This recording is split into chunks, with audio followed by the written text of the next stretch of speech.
তৈরি করে। এখন বর্তমান নামাজ নিয়ে দ্বন্দ্ব, জানাজা নিয়ে দ্বন্দ্ব। কিছু লোক আছে জানাজার নামাজে সূরা ফাতিহা পাঠ করে, কেরাত করে, আছে না নাই?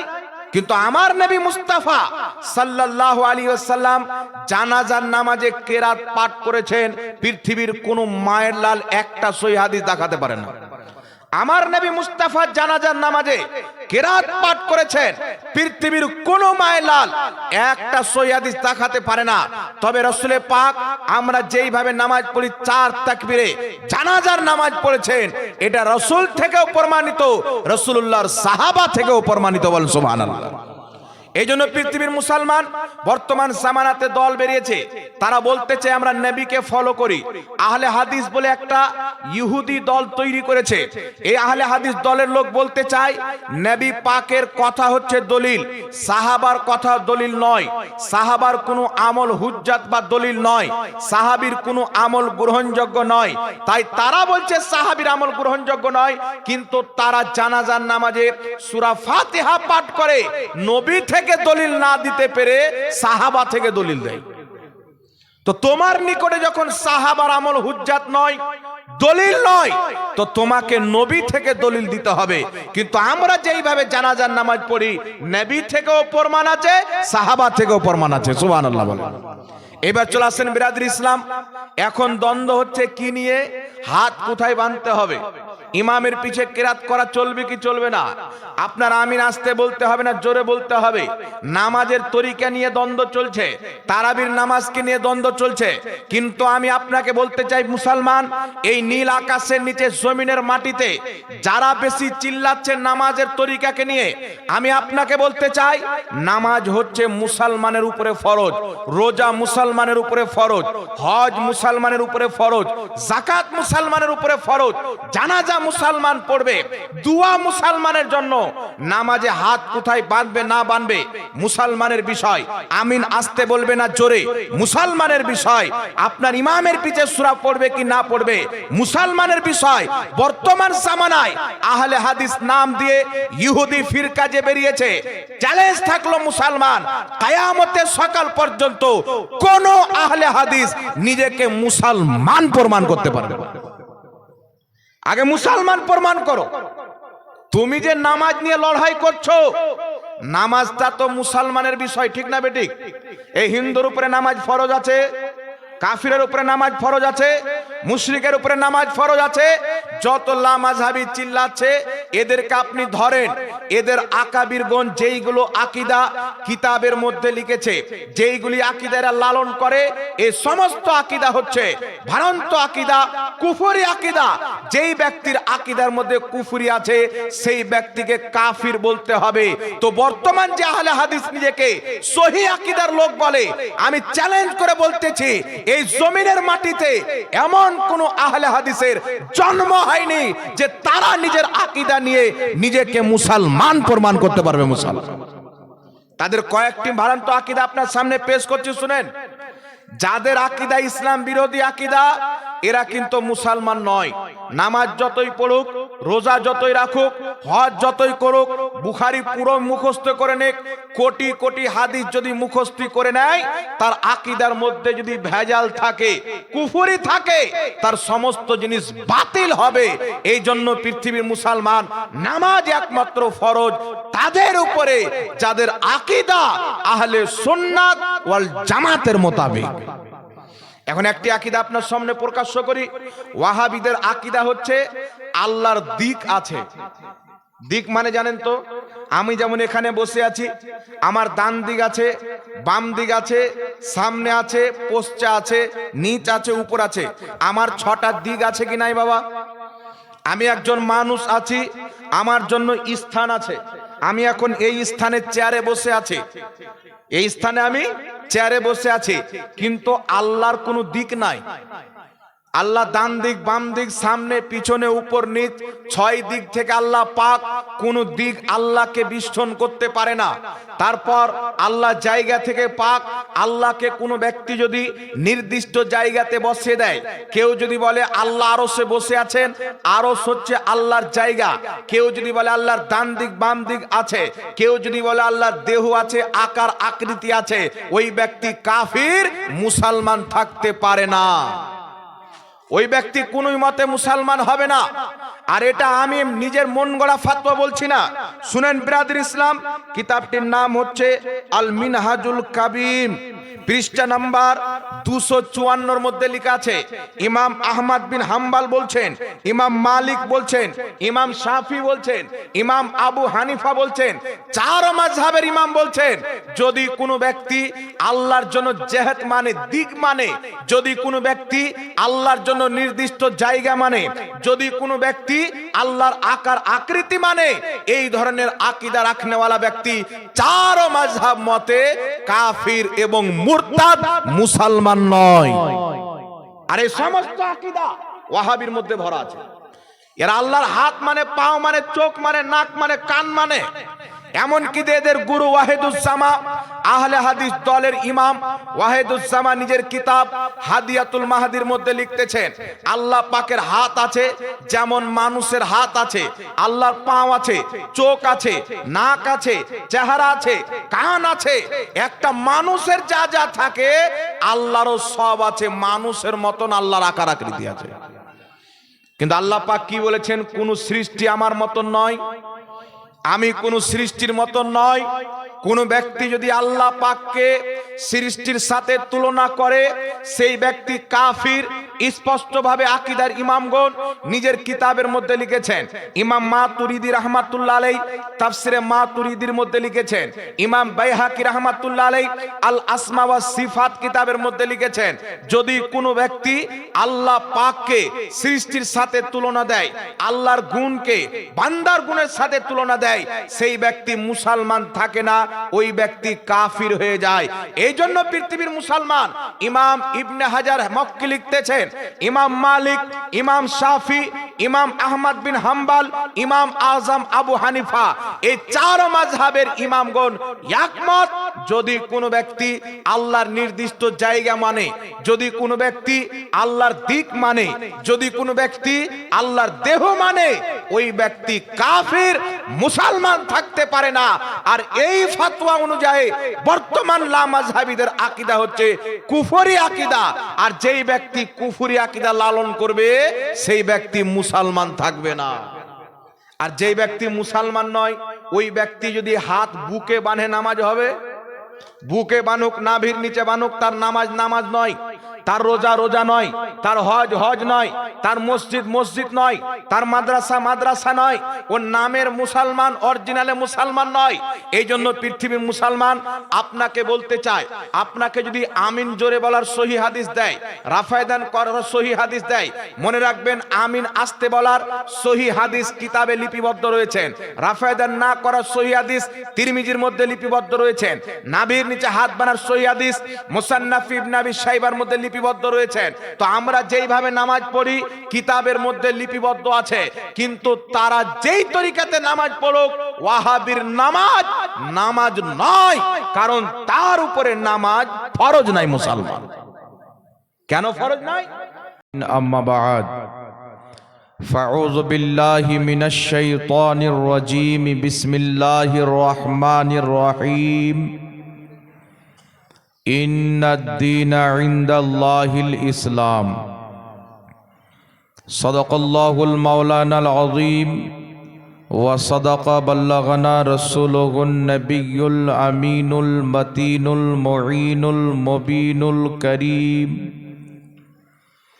ওয়া নাহনু আলা যালিকা লামিনাশ শাহিদিনা ওয়াশ শাকিরিনা ওয়ায যাকিরিন। वल्हम्दुलिल्लाहि रब्बिल आलमीन। फर्श वाले तेरी शौकत का उलू क्या जाने, फर्श वाले तेरी शौकत का उलू क्या जाने, खुसरवा अर्श पे उड़ता है फरेरा तेरा। और तेरी सरकार में लाता है रजा उसको शफी, तेरी सरकार में लाता है रजा उसको शफी, जो मेरा गौस है और लाडला बेटा तेरा। जिंदगी ये नहीं है किसी के लिए, जिंदगी है नबी की नबी के लिए। ना समझ मरते हैं जिंदगी के लिए, जीना मरना है सब कुछ नबी के लिए। मसलके आला हजरत पे कायम रहो, जिंदगी दी गई है इसी के लिए। सुलह कुल्ली नबी का नहीं सुन्नियों, सुन्नी मुस्लिम है सच्चा नबी के लिए। अल्हम्दुलिल्लाह, समस्त तारीफ ও প্রশংসা গুণগান মহান রব্বুল আলামিন ওয়াহদাহু লা শরীকের জন্য, যে আল্লাহ ব্যতীত কেউ ইবাদতের যোগ্য নয়, যে আল্লাহ ব্যতীত কেউ সাজদা পাওয়ার যোগ্য নয়, যে মহান রব্বুল আলামিনের জাত ও সিফাতে কোনো রকমের কোনো শরীক বা অংশীদার নাই, সেই মহান রব্বুল আলামিন ওয়াহদাহু লা শরীকের অসংখ্য বার অগণিত বার আমরা শুকরিয়া আদায় করি, যিনি আমাকে আপনাকে কুল কায়নাতকে সৃষ্টি করেছেন, যিনি রিজিক দাতা পালন কর্তা মহান স্রষ্টা রব্বুল আলামিনের শুকরিয়া আদায় করি। সকলে পাঠ করুন আলহামদুলিল্লাহ। আল্লাহ পাকের হামদ সানার পর রসুল আকরাম নূরে মুজাসসাম সরওয়ারে দো আলম রহমাতুল্লিল আলমিন শফিউল মুজনবিন আনিসিল গারিবিন রাহাতে আশিকিন মুরাদুল মুমিনিন মক্কার সরদার মদিনার তাজদার মা আমিনার লাল আব্দুল্লাহ নয়নতারা শাফাতের কান্ডারি রহমতের ভান্ডারি কাল কিয়ামতের কঠিন দিনে সুন্নি সহিহুল আকিদা মুসলমানদের শাফাআতকারী তাহা ওয়া ইয়াসিন সিরাজম মুনির বশির ও নজির আহমদে মুস্তাবা জনাবে মুহাম্মদুর রাসূলুল্লাহ সাল্লাল্লাহু তাআলা আলাইহি ওয়া আলিহি ওয়াসাল্লামের প্রতি অসংখ্য বার অগণিত বার দুরূদ ও সালাম বর্ষিত হোক, গর্বিত হোক। সকলে পড়ুন আল্লাহুম্মা আমিন। মঞ্চে উপস্থিত উলামায়ে কিরাম ওয়া তালবায়ে ইসলাম, হাজরিনে মজলিস, ইসলাম দরদি ভাই ও বাবুজিরা, পর্দার আড়ালের মা ও বোনেরা, সকলকে আমার আন্তরিক সালাম ও শুভেচ্ছা জানিয়ে মহান রব্বুল আলামিনের মহান দরবারে তার মহান নবীর ওসিলা দিয়ে দোয়া করি যেন আল্লাহ পাক আজকের এই পবিত্র মাহফিল আমার আপনার সকলের উপস্থিতি কবুল করেন। সকলে পড়ুন আল্লাহুম্মা আমিন। বিরাদর ইসলাম, আমার পূর্বে আপনারা প্রথমে হযরত আল্লামা মাওলানা রফিকুল ইসলাম কাদরি সাহেবের বক্তব্য শ্রবণ করলেন। তারপরে মুনাজির আহলে সুন্নাত হযরত আল্লামা মুফতি নাঈম উদ্দিন রেজভী সাহেব কিবলার বক্তব্য শ্রবণ করলেন। আমি উপস্থিত হয়েছি আল্লাহ পাকের নিকটে দোয়া যেন আল্লাহ পাক হক বলার, হক শুনে হকের প্রতি সকলকে আমল করার তৌফিক ও রফিক দান করেন। পড়ুন আল্লাহুম্মা আমিন। বিরাদর ইসলাম, আমি আমার বক্তব্য শুরু করার পূর্বে একবার মোহাব্বতের সহিত দুরূদ শরীফ পাঠ করুন। আল্লাহুম্মা সাল্লি আলা সাইয়্যিদিনা মাওলানা মুহাম্মদ ওয়া আলা আলি সাইয়্যিদিনা সাল্লু আলা মুহাম্মাদিন सल्लो आला मोहम्मद, हरदम ज़बान से निकालो पाक नामे मोहम्मद, हरदम ज़बान शफियाना।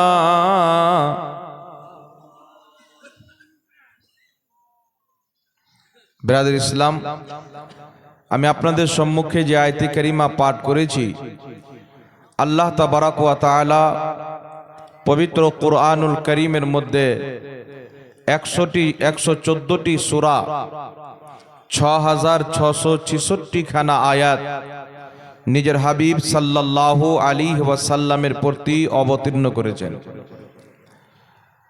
সেই কুরআনুল কারীম হইতে যে আয়াতে কারিমা পাঠ করেছি ইসলাম সম্পর্কে, যেখান থেকে আকীদাকেও বুঝানো যায়, মনে রাখবেন, আমরা হচ্ছি মুসলমান।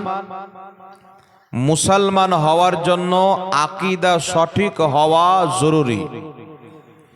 যদি কোনো ব্যক্তির আকীদা খারাপ থাকে, মানুষের খারাপ আকীদা গুমরাহি পর্যন্ত হতে পারে এবং কুফর পর্যন্ত হতে পারে।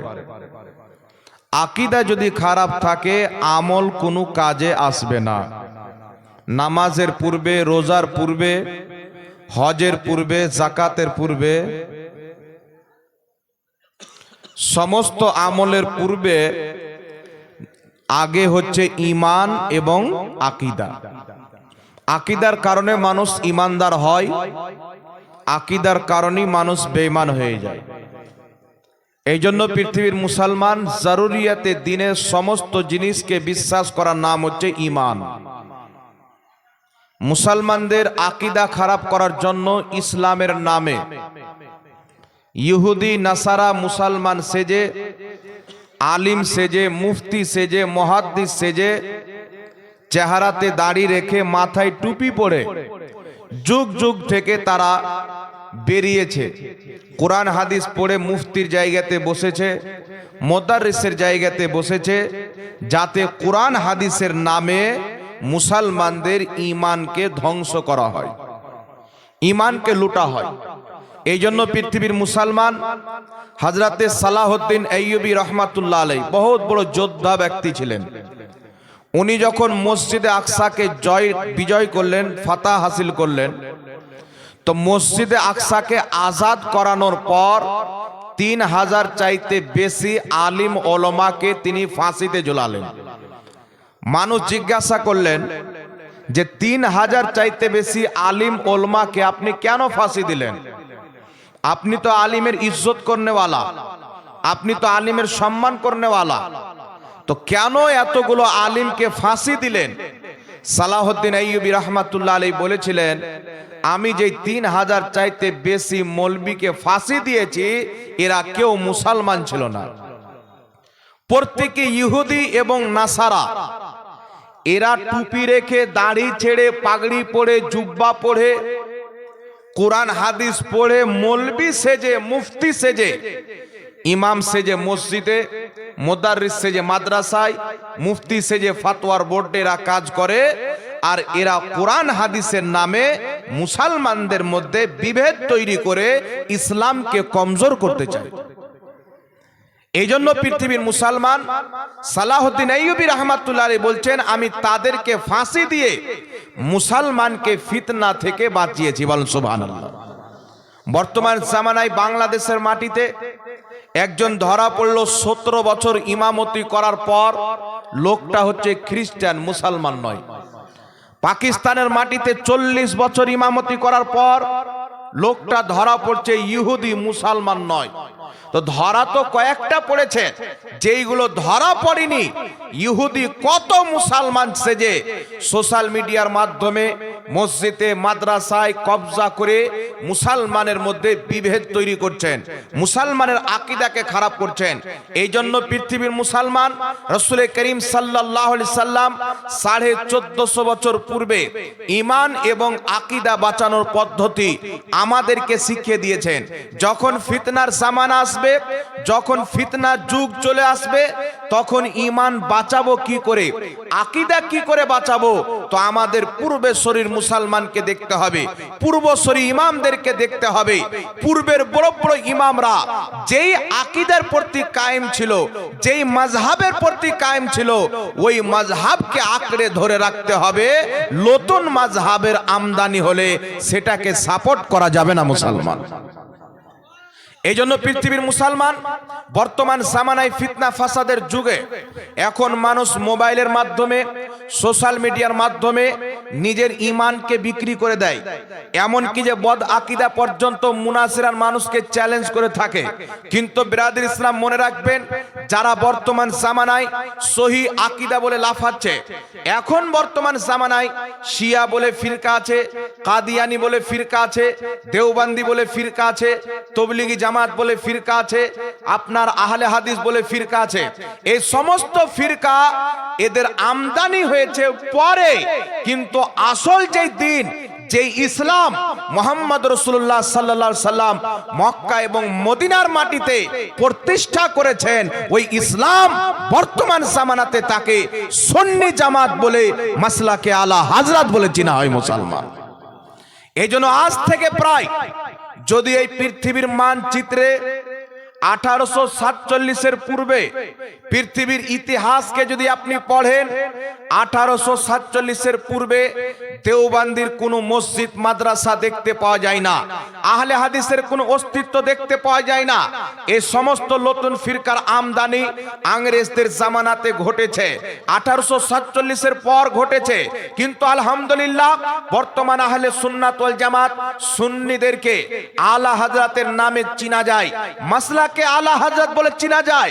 যদি ইমাম আহলে সুন্নাত আলা হযরতের আকীদাকে আমরা যদি দেখতে চাই, এই আকীদার মান্যকারী 500 বছর পূর্বে পাওয়া যায়, 1000 বছর পূর্বে পাওয়া যায়, 1200 বছর পূর্বে পাওয়া যায়। 1847 পূর্বে এই জমিনের মাটিতে না কোনো আহলে হাদিসের মসজিদ পাওয়া যায়, না দেওবন্দীদের মসজিদ মাদ্রাসা পাওয়া যায়। তবে নবী পাক থেকে নিয়ে আজ পর্যন্ত আপনি যেই জামানাতে যাবেন, সুন্নি জামাতের পৃথিবীর মাটিতে মসজিদও পাওয়া যাবে এবং মাদ্রাসাও পাওয়া যাবে মুসলমান। 1450 বছর থেকে নিয়ে আজ পর্যন্ত আহলে সুন্নাত ওয়াল জামাত থেকে জমিন কোনোদিন খালি হয়নি।